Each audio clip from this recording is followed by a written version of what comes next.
सर्वेभ्यः नमो नमः। आप सभी का स्वागत है आज के इस वीडियो में। आज हम एमडीएस विश्वविद्यालय अजमेर बीए प्रथम वर्ष प्रथम प्रश्न पत्र बाल्य अवस्था एवं अधिगमकर्ता की विकास प्रक्रिया childhood and growing up learning इस पेपर के इकाई नंबर 1 के प्रकरण 2 बालक का शारीरिक एवं बौद्धिक विकास physical and intellectual development of child, इस पर आज हम चर्चा करेंगे। बीते दिनों में हमने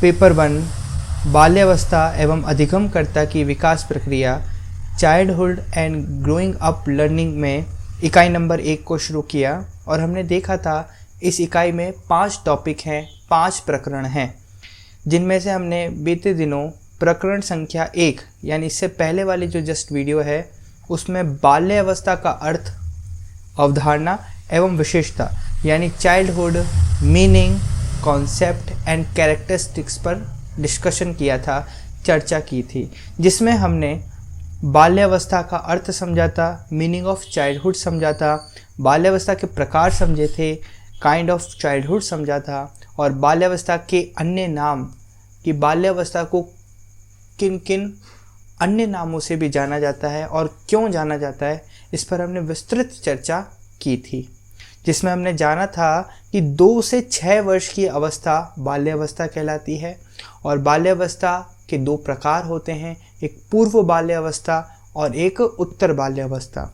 जो पूर्व बाल्यावस्था होती है वह 2 वर्ष से 6 वर्ष तक की आयु वाले जो मनुष्य होते हैं, जो बालक होते हैं, उनकी होती है पूर्व बाल्यावस्था और उसके पश्चात उत्तर बाल्यावस्था 7 से 12 वर्ष तक की अवस्था के जो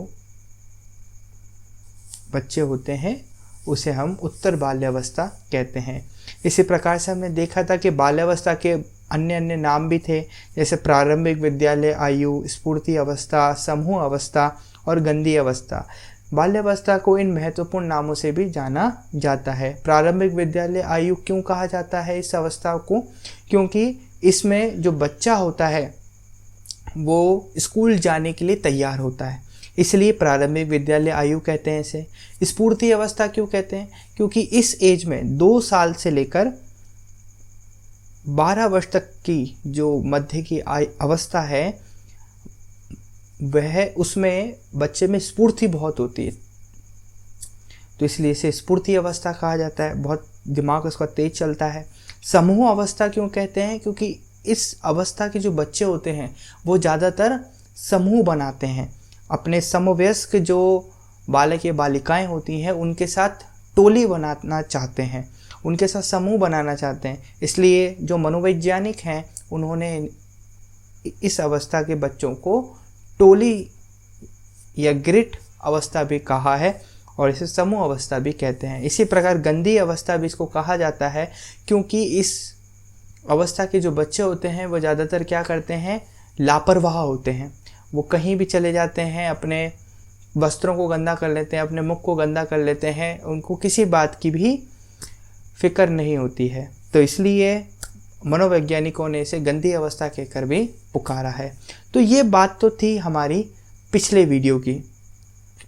अब आज हम आगे बढ़ेंगे और आज हम पेपर 1 के इकाई नंबर 1 के प्रकरण संख्या 2 पर चर्चा करेंगे और प्रकरण 2 का नाम है बालक का शारीरिक एवं बौद्धिक विकास, physical and intellectual development of child.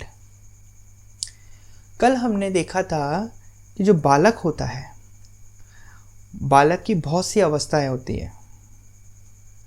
जो बालक विकास करता है अलग अलग अवस्था में अलग अलग विकास उसका होता है, जिसमें हमने देखा था शैशवावस्था, बचपनावस्था, बाल्यावस्था, वयः संधि और किशोरावस्था। ये सारे अवस्थाएं होती हैं। शैशवावस्था में अलग प्रकार का विकास होता है, बचपनावस्था में अलग, बाल्यावस्था में अलग, वयः में संधि अलग और किशोरावस्था में अलग अलग अलग विकास होता है। हमें हमारी जो इकाई है उसका नाम है बचपन एवं बाल विकास। बचपन यानी बाल्यावस्था।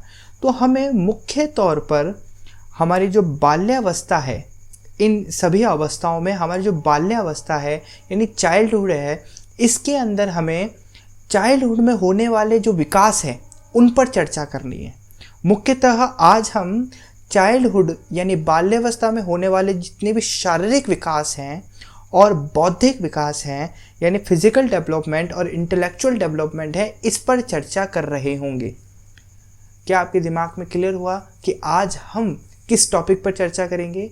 आज हम जो बच्चा है, बच्चे की जो बाल्यावस्था है, मतलब 2 साल से लेकर 12 साल तक के बीच की जो अवस्था है, इसमें बच्चे में कौन कौन से शारीरिक विकास आते हैं, कौन कौन से शारीरिक विकास होते हैं और कौन कौन से बौद्धिक विकास होते हैं, इस बात पर आज हम खुलकर चर्चा करने वाले हैं, विस्तृत रूप से चर्चा करने वाले हैं।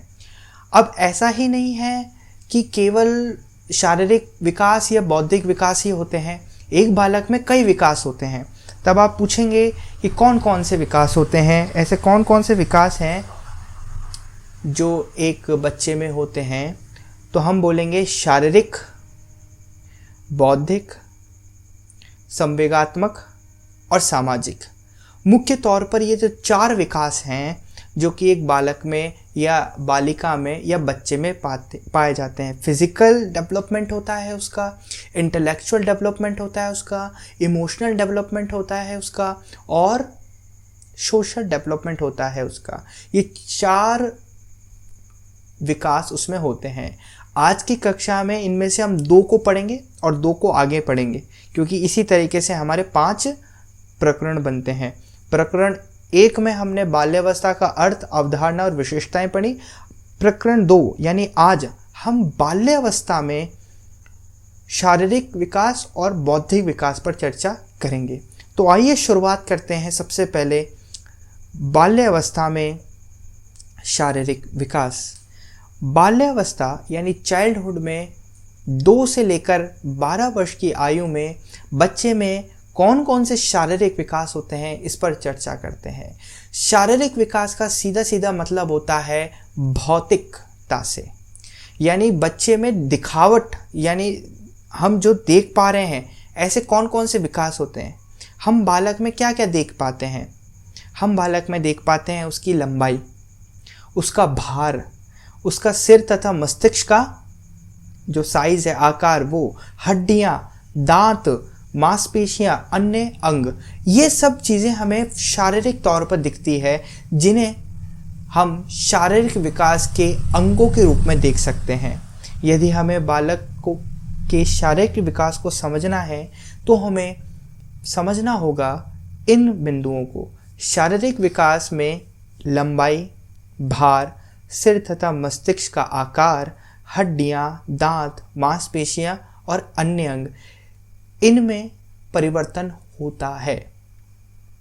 तो आइए सबसे पहले देखते हैं कि बच्चे में लंबाई, ये जो पहला शारीरिक विकास है, इसको थोड़ा और डिटेल से जानते हैं कि 6 से 12 वर्ष की आयु तक चलने वाली बाल्यावस्था में शरीर की लंबाई लगभग 5 से 7 सेंटीमीटर प्रति वर्ष की गति से बढ़ती है। हर साल 5 से 7 सेंटीमीटर बच्चे में बढ़ता जाता है, हर साल। बाल्यावस्था के प्रारंभ में लड़कों की लंबाई लड़कियों की लंबाई से लगभग 1 सेंटीमीटर अधिक होती है। अगर हम शुरुआती तौर में देखें, जैसे 2 साल या 3 साल इस वर्ष में देखें, तो हम देखेंगे कि लड़कों की जो लंबाई है वो लड़कियों से ज़्यादा होती है। लेकिन इस अवस्था की समाप्ति पर, लेकिन जैसे जैसे ये प्रारंभिक अवस्था ख़त्म होती जाती है, तो हम पाते हैं कि लड़कियों की लंबाई लड़कों की लंबाई से औसत रूप में 1 सेंटीमीटर अधिक हो जाती है।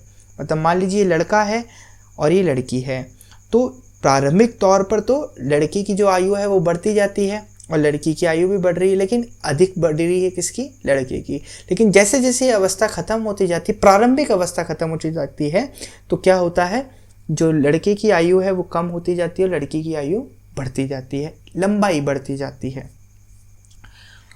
बाल्यावस्था के विभिन्न वर्षों में बालक तथा बालिकाओं की औसत आयु निम्नांकित सारणी में दर्शाई गई है, या फिर औसत जो लंबाई है वो निम्नांकित सारणी में समझाई गई है। इस सारणी के माध्यम से, इस टेबल के माध्यम से आप स्पष्ट रूप से समझ पाएंगे कि किस प्रकार से लड़का और लड़की यानी बालक और बालिका की लंबाई में अंतर होता है। जैसे अगर आप देखेंगे कि 6 वर्ष में 108 है बालक की, तो बालिका की है 107, कम है। 7 वर्ष में थोड़ा और बढ़े तो बालक की हो गई 113 और वहीं बालिका की कम है। लेकिन आप जैसे ही 8 वर्ष या 9 वर्ष के अंतर्गत जाएंगे या फिर 10 वर्ष में, तो आप देखेंगे कि जो बालिकाएं हैं, जैसे 9 वर्ष में अगर आप गए तो आप देखेंगे 123 यहाँ पर है, बालिकाओं की 122 है। लेकिन 10 वर्ष में दोनों बराबर हो गए। फिर 11 वर्ष में बढ़ने लग गई, 133.4 हो गया और 133.6 हो गई। और अगर आप 12वें वर्ष में देखेंगे यानी बिल्कुल अंत में जाकर देखेंगे तो आप देख पाएंगे लड़कों की 138 है और यहाँ पर 139 बालिकाओं की है। तो ये ऐसा होता है यहाँ पर क्रम। अगर हम बात करें भार की यानी वेट की, तो बाल्यावस्था के दौरान बालकों के भार में काफ़ी वृद्धि होती है। जो बालक होते हैं हमारे, उनमें बाल्यावस्था में बहुत ज़्यादा उनका भार बढ़ता है। 9-10 वर्ष की आयु तक बालकों का भार बालिकाओं के भार से अधिक होता है, परंतु इसके पश्चात, लेकिन इसके बाद बालिकाओं का भार बालकों के भार से अधिक होना प्रारंभ हो जाता है। फिर क्या होता है, इस एज के बाद, जैसे 13 साल 14 साल की जो एज है, इसके अंदर क्या होता है, बालक का जो भार होता है वो कम होने लग जाता है और बालिकाओं का भार बढ़ने लग जाता है। हरलोक 1948 के अनुसार 9 से 10 वर्ष तक बालिकाओं के भार में अधिक वृद्धि प्रायः 14 पाउंड प्रति वर्ष होती है, यानी 14 पाउंड बढ़ती है। इसी प्रकार बालकों के भार में अधिक वृद्धि 14 से 15 वर्ष की आयु तक होती है, जो प्रायः 15 पाउंड प्रति वर्ष होती है। तो इस प्रकार से आप समझ सकते हैं बाल्यावस्था में शारीरिक विकास के अंतर्गत जो भार है वो इस प्रकार से बालक और बालिकाओं को प्रभावित करता है। आगे देखेंगे सिर तथा मस्तिष्क यानी head and size of mind. बाल्यावस्था में सिर के आकार में धीरे धीरे परिवर्तन होता रहता है, परंतु शरीर के अन्य अंगों की तुलना में यह अभी भी अपेक्षाकृत बड़ा होता है। शरीर के विभिन्न अंगों की अनुपातहीनता धीरे धीरे कम होती जाती है। बाल्यावस्था के अंत तक सिर का आकार प्रौढ़ावस्था के सिर के आकार का लगभग 95% हो जाता है। इस लाइन को अगर हम ध्यान से समझेंगे तो अब वापिस से मैं इसको रीड करता हूँ और आप समझिए इस बात को कि शरीर बाल्यावस्था के अंत तक, जैसे जैसे बाल्यावस्था खत्म होती है, सिर का आकार प्रौढ़ावस्था के सिर के आकार का लगभग 95% हो जाता है। यानी प्रौढ़ावस्था में जो सिर का आकार होता है, मान लीजिए 100% होता है, तो 100% में 95% सिर का जो आकार होता है वो बाल्यावस्था के अंत तक पूर्ण हो चुका होता है। यानी बाल्यावस्था के अंत तक जो बच्चा है, बच्चे की 95% जो सिर होता है, सिर मतलब जो हेड होता है, ये जो हेड है ये 95% तक विकसित हो जाता है। बाल्यावस्था में मस्तिष्क आकार तथा भार दोनों ही दृष्टि से लगभग पूर्ण रूपेण विकसित हो जाता है। चाहे आप मस्तिष्क का आकार बोल लीजिए या फिर भार बोल लीजिए, आकार बोल लीजिए, भार बोल लीजिए, दोनों ही एक जैसे बढ़ते हैं। बाल्यावस्था के अंत तक मस्तिष्क का भार प्रौढ़ मस्तिष्क के भार का लगभग 95% रहता है। मतलब वही बात है, चाहे आप भार कह लो, भार यानी उसका वेट बोल लो, या फिर उसका साइज बोल लीजिए, आकार बोल लीजिए, दोनों के दोनों क्या होते हैं, सेम ही रहते हैं। हड्डियों की अगर बात करें तो बाल्यावस्था में हड्डियों की संख्या व उनकी दृढ़ता यानी मजबूती दोनों में ही वृद्धि होती है। बाल्यावस्था में हड्डियों की संख्या 270 से बढ़कर लगभग 350 हो जाती है। इन आंकड़ों का आपको ध्यान रखना है, ठीक है। ये एक अच्छा उत्तर लिखने में सहायता प्रदान करते हैं। इस अवस्था के दौरान हड्डियों का दृढ़ीकरण अथवा अस्थिरीकरण तेजी से होता है, जिसके परिणाम स्वरूप बालकों की हड्डियों का लचीलापन समाप्त होने लगता है तथा उनमें कड़ापन आने लगता है। आपने कई बार देखा होगा कि जो घर की महिलाएं होती हैं वो अक्सर आपको टोकती हैं कि बच्चों को, जो छोटे बच्चे होते हैं उनको आप अधर ना उठाएं। अधर का मतलब क्या होता है, जैसे एक हाथ से ना उठाएं, एक हाथ पकड़ के उसको मतलब टांग नहीं खींचें उसकी, है ना, थप्पड़ ना मारें सर पर, पीठ पर थप्पड़ ना मारें। इस प्रकार की चीज़ों से जो आसपास की महिलाएं होती हैं, ये जो हमारे बड़े होते हैं, वो हमें टोकते हैं, मना करते हैं। क्यों?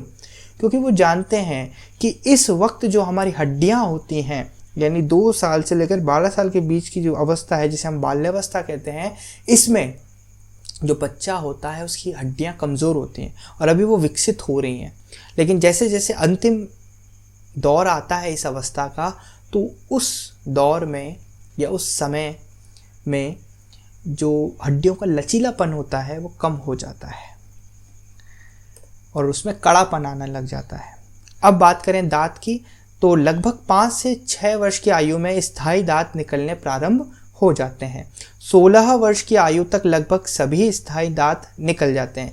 ठीक है, 16 वर्ष तक के जब बालक हो जाता है तब वहाँ तक स्थायी जो परमानेंट दांत होते हैं उसके बाद नहीं टूटते हैं, ये बताया जा रहा है।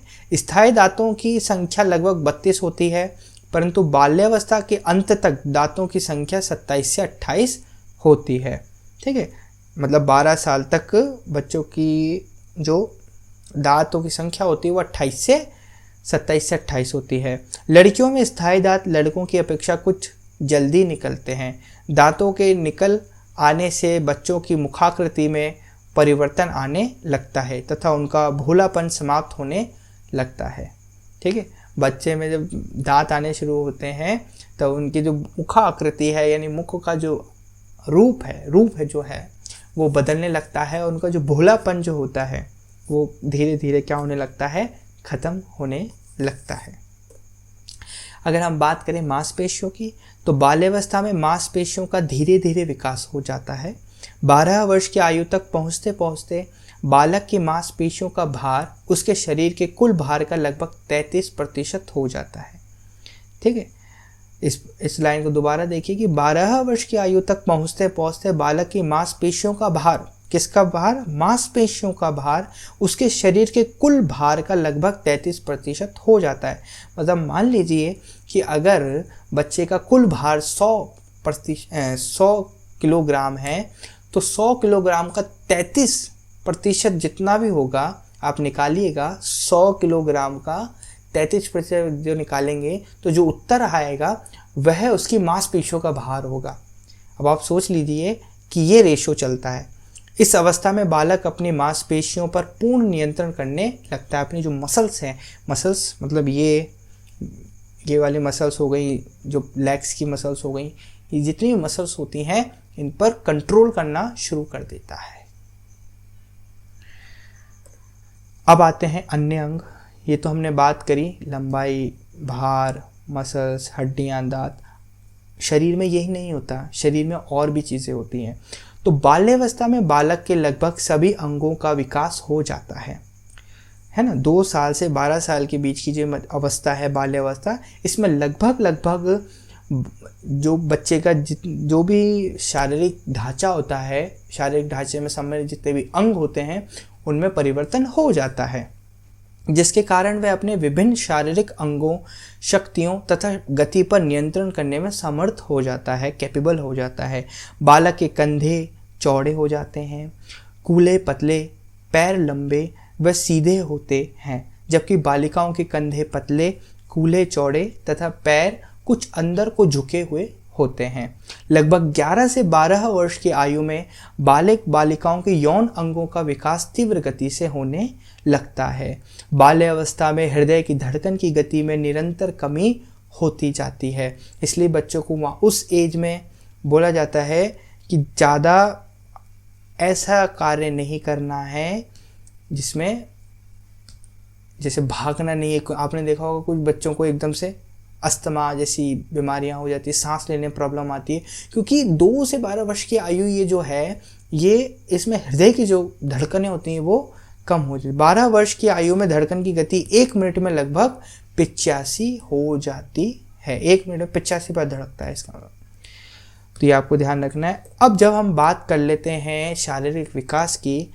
ये हमने कंप्लीट पढ़ लिया कि बाल्यावस्था में जो शारीरिक विकास होता है बालक का, वो किन किन सोपानों में से होकर होता है, उन सभी सोपानों को हमने देखा।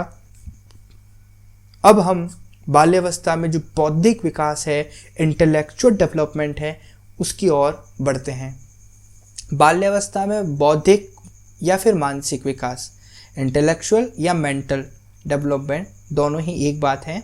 बाल्यावस्था बौद्धिक विकास की गति शैशवावस्था की तुलना में कुछ कम होती है।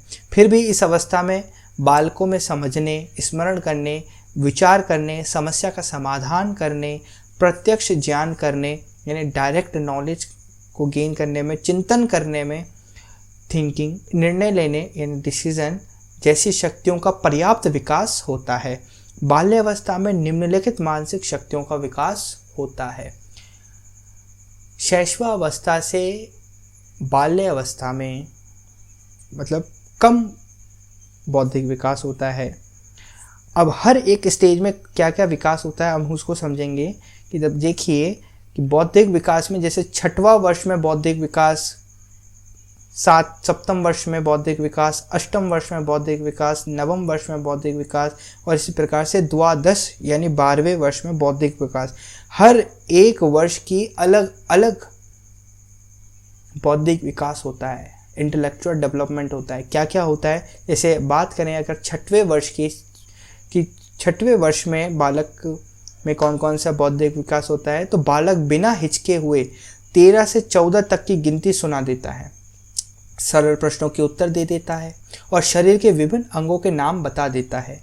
यदि उसे कोई चित्र दिखाया जाए तो वह उसमें बनी हुई वस्तुओं का वर्णन कर सकता है, साथ ही उसमें समानता व असमानता को भी बता सकता है। अब आप सोच रहे होंगे कि ये हमें क्यों पढ़ाया जाता है, एक शिक्षक को, एक अध्यापक को ये सब बातें क्यों बताई जाती हैं कि भाई उसका शारीरिक ढांचा बालक का ये है, ये कि इसके बौद्धिक विकास ये है, सामाजिक विकास, ये क्यों पढ़ाया जाता है? ये इसलिए पढ़ाया जाता है क्योंकि एक शिक्षक जो है, अगर कोई बच्चा, ये क्योंकि विज्ञान है जो हम पढ़ रहे हैं, ये विज्ञान है, ये साइंटिफिक है। बहुत सारे मनोवैज्ञानिकों ने, शिक्षा शास्त्रियों ने मिलकर इस कंटेंट को तैयार किया है हमारे लिए, हम शिक्षकों के लिए। जब हम इसको पढ़ते हैं और जब हम फील्ड में उतरते हैं यानी हम शिक्षक बनते हैं और हम पढ़ाने जाते हैं, तो हम देखते हैं कई ऐसे बच्चे हैं जो हमने पढ़ा उसके हिसाब से नहीं दिख रहे हैं। मान लीजिए कोई बालक है 13 से 14 की गिनती नहीं सुना पा रहा है बाल्यावस्था के अंतर्गत, तो आप समझ जाएंगे कि साइंटिफिक तौर पर इसको इतना हो जाना चाहिए, लेकिन ये नहीं हो पा रहा। तो क्या कारण है इसके पीछे, आप उसको खोजेंगे और फिर अंततः आप उसकी समस्या को समझेंगे और उसका समाधान करेंगे। अगर आप ये पढ़ेंगे ही नहीं तो आप क्या करेंगे, घसीटा मार, गधा मारी। मतलब जो लोग, शिक्षक की एक अलग पहचान होती है, जो भी मतलब ऐसा नहीं होता कि उठ के कोई भी पढ़ाने लग गया तो वो शिक्षक बन गया, नहीं। हो सकता है विरले ऐसे होते हैं कि मतलब मान लीजिए वो टीचर नहीं है, उन्होंने टीचिंग की पढ़ाई नहीं करी है, टीचर की पढ़ाई नहीं करी है, लेकिन वो किसी सब्जेक्ट को बहुत अच्छा पढ़ाते हैं, उनको बहुत अच्छा आता है, वो पढ़ाते हैं। तो विरले ही ऐसे होते हैं जो कनेक्ट कर पाते हैं बच्चों से, और ये ज़्यादातर ऑनलाइन हो जाता है। ऑनलाइन जो होता है, ऑनलाइन बच्चा टीचर को दिख नहीं रहा है, बस वो अपना कंटेंट डिलीवर कर रहा है। लेकिन जब हम फील्ड में उतरते हैं, ग्राउंड पर उतरते हैं, तब हमारे को बच्चे की शारीरिक जो स्थिति होती है उससे भी हमारा परिचय होता है। और जब हम देखते हैं कि बच्चा समझ नहीं पा रहा है, इसका बौद्धिक स्तर इतना कम है, इसका शारीरिक स्तर इतना कम है, इसका सामाजिक स्तर कम है, इसका संवेगात्मक यानी इमोशनल डेवलपमेंट भी कम है, तब हम समझ पाते हैं कि ये जो बच्चा है अंडर डेवलप्ड है। तो हमारे को इसको सुधारने के लिए ये चीज़ें करनी चाहिए। इसलिए एक शिक्षक को ये सब बातें बताई जाती है ताकि आप बच्चे को एक विषयात्मक ज्ञान के अलावा उसको मुख्य धारा में किस प्रकार से जोड़ा जाए उसमें भी आप प्रयास करें, उसको भी आप समझें। इसलिए एक शिक्षक को ये सब बातें पता होनी चाहिए। यदि उसे कोई चित्र दिखाया जाए तो वह उसमें बनी हुई वस्तुओं का वर्णन कर सकता है। अगर कोई बच्चा ऐसा नहीं कर पा रहा है तो आप तुरंत समझ जाएंगे कि मैंने बीएड में ये पढ़ा था और ये नहीं हो रहा है, तो इसका मतलब इस बच्चे को विशेष ध्यान की आवश्यकता है, उसको विशेष मुझे इसके साथ कार्य करना पड़ेगा। साथ ही उसमें समानता व असमानताओं को भी बता सकता है कि भाई ये इसमें सिमिलरिटी है, ये इनसिमिलरिटी, ये सब बातें बता सकता है। कौन से वर्ष में? 6वें वर्ष में। अगर बात करें 7वें वर्ष की, तो 7वें वर्ष के दौरान बालक छोटी छोटी घटनाओं का वर्णन कर लेता है, संयुक्त व जटिल वाक्यों का समाधान खोजने का प्रयास करता है। जैसे पहेलियाँ होती हैं, दो वस्तुओं में अंतर करने की क्षमता का विकास हो जाता है। जैसे उसको अगर हमने नींबू पकड़ा दिया और दूसरे हाथ में नारंगी पकड़ा दी बिल्कुल उसी रंग की, तो पहचान जाएगा कि भाई ये नींबू है और ये नारंगी है। एक हाथ में सेब पकड़ा दिया और दूसरे हाथ में टमाटर पकड़ा दिया और बोला दोनों में से फल कौन सा है, तो बता देगा वो कि जो सेब है वो फल है और जो टमाटर है वो सब्जी है। तो इस प्रकार की जो थिंकिंग होती है, चिंतन होता है, वह बालक 7वें वर्ष में उसका जो बौद्धिक विकास है, मानसिक विकास है, वो इतना स्तर तक बढ़ता है। 8वें वर्ष में 8वें वर्ष में बालक छोटी छोटी कविताएं तथा कहानियां याद कर लेता है। उसमें कहानी से संबंधित प्रश्नों का उत्तर देने की योग्यता विकसित हो जाती है। वह प्रतिदिन की साधारण समस्याओं का समाधान खोज लेता है। 9वें वर्ष में की अवस्था में बालक समय, दिन, दिनांक, वर्ष आदि समझने लगता है। वह रुपए पैसे गिन लेता है। वह सुनी हुई बातों को लगभग यथावत दोहराकर सुना देता है, यानी जैसा वह सुनेगा वैसा वह बोल भी देगा। ये क्षमता उसमें 9वें वर्ष में आ जाती है। जोड़, घटाव, गुणा, भाग से संबंधित सरल समस्याओं को हल कर लेता है। वह देखे हुए टीवी सीरियल व फिल्म की 60% बातें बता सकता है। यदि मान लीजिए बच्चे को कोई टीवी सीरियल दिखाया गया तो उसमें से, या फिर कोई पिक्चर दिखाई गई तो उस पिक्चर की 60% तक की स्टोरी वो ऐसे समझा देगा आपको। मतलब इतनी उसमें क्षमता आ जाती है 9वें वर्ष तक। 10वें वर्ष में की अवस्था में बालक द्रुत गति से बोलने लगता है, यानी बहुत तेजी से बोलने लगता है। वह अपने दैनिक कार्य स्वयं करने लगता है, नहाना, धोना, ब्रश करना, नाश्ता करना, जो अपने शूज़ होते हैं उसकी लेस बांधना और अपने आप कपड़े पहनना, है ना, ये सब कार्य वो शुरू कर देता है 10वें वर्ष में। वह सही ढंग से निरीक्षण तथा तार्किक चिंतन करने लगता है ना, लॉजिकल हो जाता है थोड़ा। उसे दैनिक जीवन के नियमों, परंपराओं व सूचनाओं का ज्ञान हो जाता है। 11वें वर्ष में इस आयु में बालक कठिन शब्दों की व्याख्या करने लगता है, जैसे विभिन्न वस्तुओं की तुलना करने लगता है। वह प्रत्यक्ष अवलोकन करके पशु पक्षियों, कीड़े मकोड़े, कल पुर्जों आदि वस्तुओं का ज्ञान प्राप्त करने का प्रयास करने लगता है। उसमें तर्क, जिज्ञासा व निरीक्षण करने की क्षमता का विकास हो जाता है। और अब बाल्य अवस्था का जो अंतिम पड़ाव है 12वां वर्ष, इस अवस्था में बालक में तर्क और समस्या समाधान की क्षमता का अधिक विकास हो जाता है। उसमें कठिन शब्दों की व्याख्या करने और साधारण बातों के कारण बताने की योग्यता विकसित हो जाती है। वह देखी हुई बातों, फिल्म व कार्यक्रम के बारे में 75% बातों को बता सकता है। तो ये बाल्य अवस्था में हम ये सब चीज़ें देखते हैं।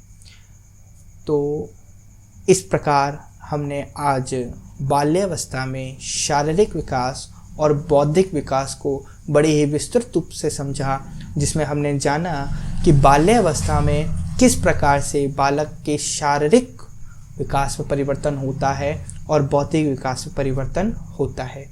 तो आज की इस वीडियो लेक्चर में इतना ही। आगे आने वाले वीडियो लेक्चर्स में हम इसका जो अगला भाग है, अगला प्रकरण है, उस पर चर्चा करेंगे। आज के लिए इतना ही। धन्यवाद।